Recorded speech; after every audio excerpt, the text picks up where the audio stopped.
આયોજન અને જવાબદારી સોંપવા અંગે અપેક્ષિત હોદ્દેદારો, પદાધિકારીઓ, કાર્યકરોની મહત્વની બેઠક કમલમ નર્મદા કાર્યાલય ખાતે યોજાઈ।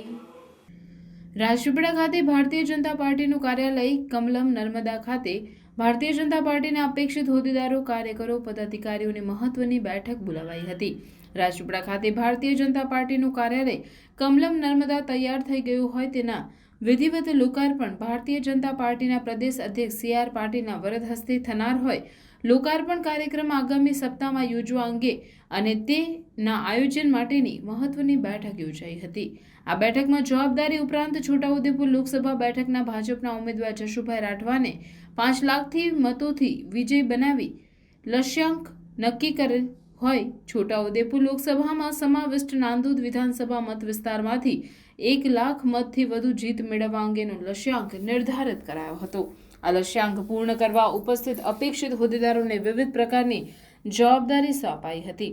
આ બેઠકમાં ભારતીય જનતા પાર્ટી નર્મદાના પ્રમુખ ઘનશ્યામભાઈ પટેલ, નાંદોદના ધારાસભ્ય ડોક્ટર દર્શનાબેન દેશમુખ તેમજ નર્મદા જિલ્લા લોકસભા સંગઠન પ્રભારી ધર્મેશભાઈ પંડ્યા, નાંદોદ વિધાનસભાના ચૂંટણી પ્રબંધન સમિતિના પ્રભારી બળવંતસિંહ ગોહિલ, જિલ્લા ઉપપ્રમુખ અને છોટાઉદેપુર લોકસભાના નાંદોદ વિધાનસભાના ચૂંટણી પ્રબંધન સમિતિના સંયોજક અનિરુદ્ધસિંહ ગોહિલ સહિત વિસ્તારક મનીષ પટેલ, જિલ્લા મહામંત્રી નીલ રાવ, વિક્રમ તડવી સહિત વિવિધ મોરચાના હોદ્દેદારો તથા પદાધિકારીઓ ઉપસ્થિત રહ્યા હતા।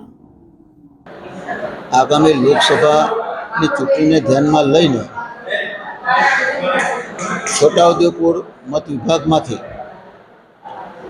આવતી અમારી નાંદોદ વિધાનસભા અને નાંદોદ વિધાનસભામાં 1 લાખ કરતાં વધારે મતો અમારા પ્લસ રહે એ પ્રકારનું આયોજન કરવા માટેની આ મિટિંગ હતી।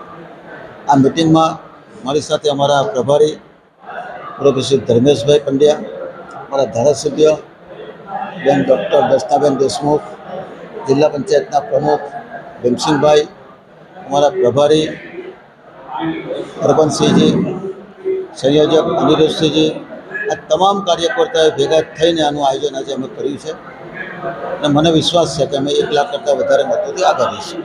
એના માટે જે કંઈ નાની મોટી જવાબદારી સોંપવાની તો બધાને સોંપી દીધી છે।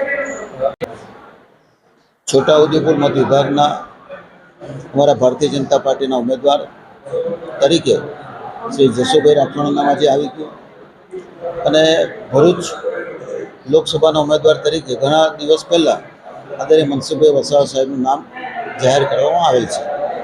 આ બંને ઉમેદવારોને વધારેમાં વધારે મતોથી કેવી રીતે જીતારાય એના માટેની આ બેઠક હતી।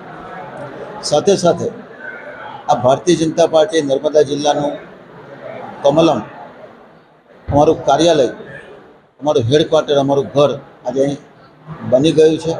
એના ઉદ્ઘાટન માટે અમારા લોક લાડીલા પેશ સમિતિના પ્રણેતા આદરણીય પાટીલ સાહેબ કે જેઓ અમારા પક્ષના મોભી છે, પક્ષના પ્રમુખ છે, તેઓના હસ્તે આ ઉદ્ઘાટન અમે કરાવવાના છે। એની પણ આજે બધી તૈયારીઓ અમે કરી દીધી છે।